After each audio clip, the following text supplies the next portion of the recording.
This is confession time. I have a concert coming up in 2 weeks, April 16th, and I am not good at double tonguing. I'm playing trumpet, and I'm playing this very cool piece, Musical Contrasts by Kevin Kaiserschott, in my trumpet choir. Split up the choir so that each group is playing one movement. I'm playing the third movement. And oh my goodness, look at all of these 16th notes. I wasn't scared of playing that until the guy next to me was like, "Are you double tonguing those?" And I was like, "No, I was just single tonguing them." He was like, "Maybe it'd be best if we double tongue them because then it would sound better if we're playing it the same way." And I'm like, well, if you say that very perfectly logical thing, then I guess I should double tongue too, because he's playing first and I'm playing second. So better do what he suggests. Here I am. It is April 3rd. This is the first day that I'm going to do that. I'm going to try to get really good at double tonguing, which has never been a strong point of mine, which has never been a very strong technique for several reasons. One, I was a clarinet major in college. Even though I took trumpet lessons in my 4th year, I didn't really get to those really nitty-gritty, deep technical studies because I was just enjoying playing trumpet. And here I am at age 30, still not really doing it. The second reason, I have a very unique oral physiology. I don't know if you've ever noticed that my teeth are kind of crooked, which is one thing, and that's the "t" part. But the other thing, the part that's extra weird, is that I have a cleft palate, which means that I have 2 uvulas. What that means in terms of me playing wind instruments is that certain techniques are hard when they involve the back of my mouth because I don't have the same kind of leverage a lot of players have. I don't have the same kind of sealing abilities that a lot of players have. I know it's super weird. When I was a clarinet major, my big problem was that I would have air leaking through my nose as I was trying to push the air with all that resistance in that direction. If I had to make a certain face to get a certain pitch bend, it was not comfortable. So I'm going to go over what my goal is and what my plan is. First of all, looking at this music, the tempo is quarter note equals 132, and the most 16th notes I have in a row with tonguing articulations is 8.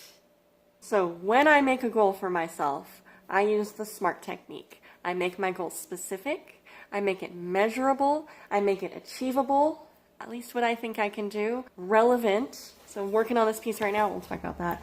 And it needs to be time bound. So specific, I'm working on double tonguing at the tempo of 132. And I need to double tongue 8 16th notes at the tempo of 132. Measurable. I have a metronome. That's how I will measure my tempo. Obviously, I can count to 8. There we go. Achievable. Probably. Just because I already know the basics of double tonguing, I just haven't worked on refining it so much. So I think this is an achievable goal. Relevant. This goal is relevant because I am playing this piece in 2 weeks. And time-bound, yeah, I'm playing this in 2 weeks. So if I don't have it then, I don't have it. So because my metronome usually lives in my phone, and that is currently my recording device, I'm going to do the simple thing, and I'm going to go on Google, and I'm going to type in metronome. Because what pops up is a little metronome. And I'm going to start at a really slow speed. How about, I think I'll start at 72. So there's my metronome. It seems pretty fast, but what you should know is that I'm just going to go ta, ka, ta, ka, ta, ka. And I'm going to do that until it feels really good. Not going to worry about notes yet.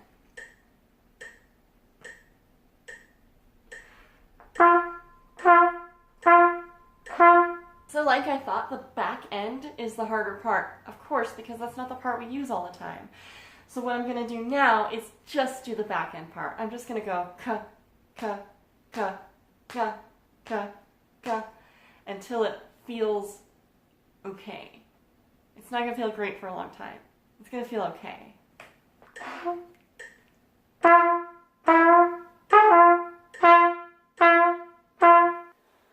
Man, that's hard.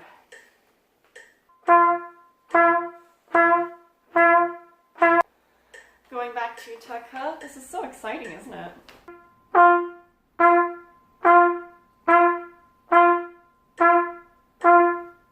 I was noticing that the pitch was a little bit sharp on the G. I'm thinking about, as I do this adjustment, I'm thinking about what do I need to do to compensate for that so that both sounds are the same exact pitch. Just for fun, I'm going to add some of the notes that are in the piece.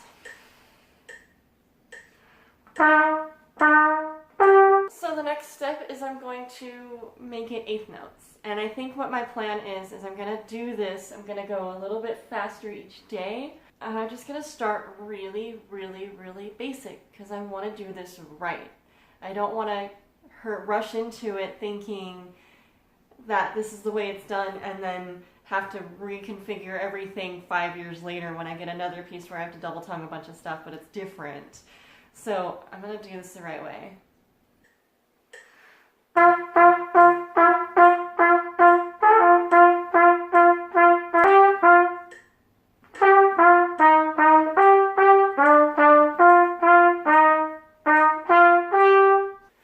And now I'm walking away.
today is Tuesday, and I was really quite fine single tonguing at the tempo that we took it at.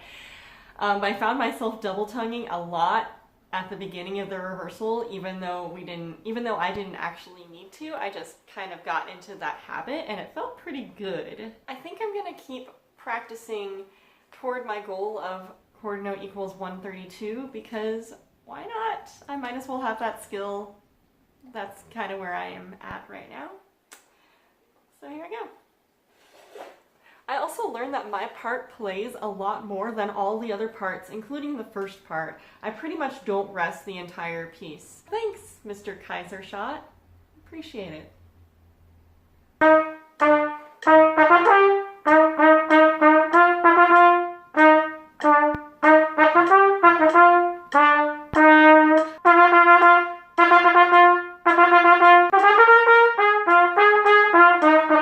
Let's try 120.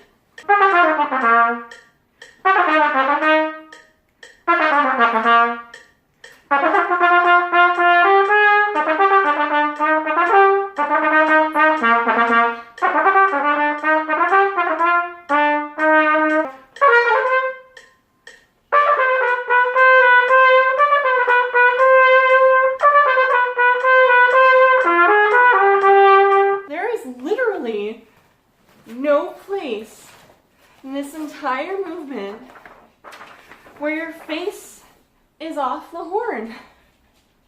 There's no reset place. What the Kevin Kaisershot, why? Who did you write this for? Who could do this? I'm gonna keep trying.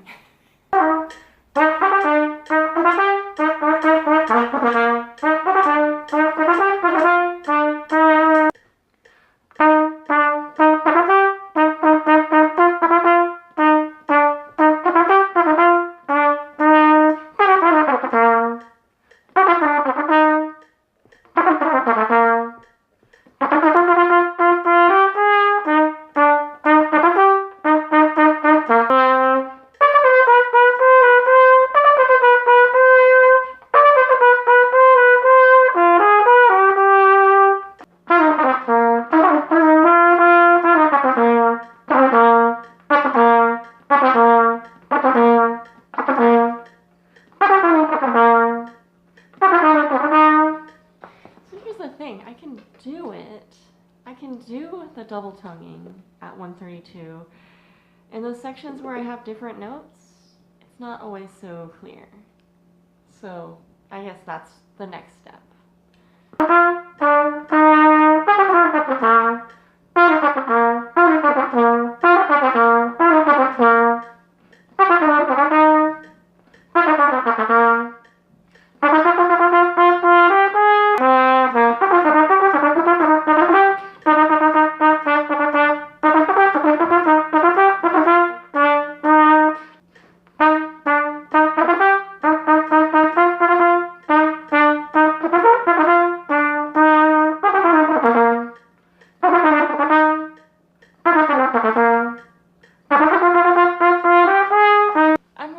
I came close to achieving my goal, but I'm going to say that I did not really achieve it.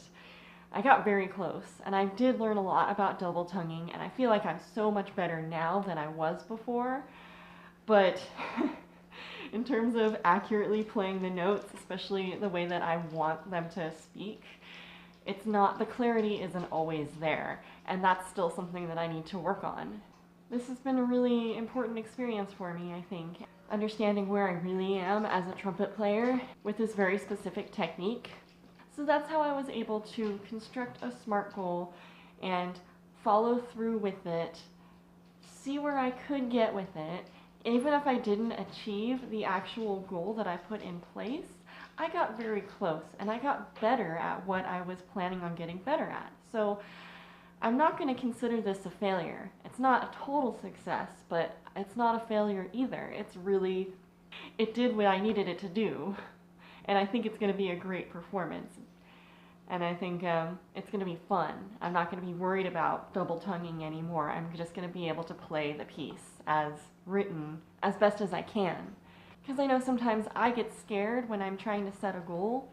I get scared of like, what if I don't achieve it? What happens if you don't? Is it really going to be the worst thing?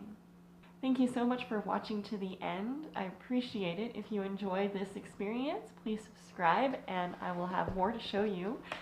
And like and comment if you have anything to comment on. Do you think I did double tonguing totally wrong? I would appreciate some feedback on that.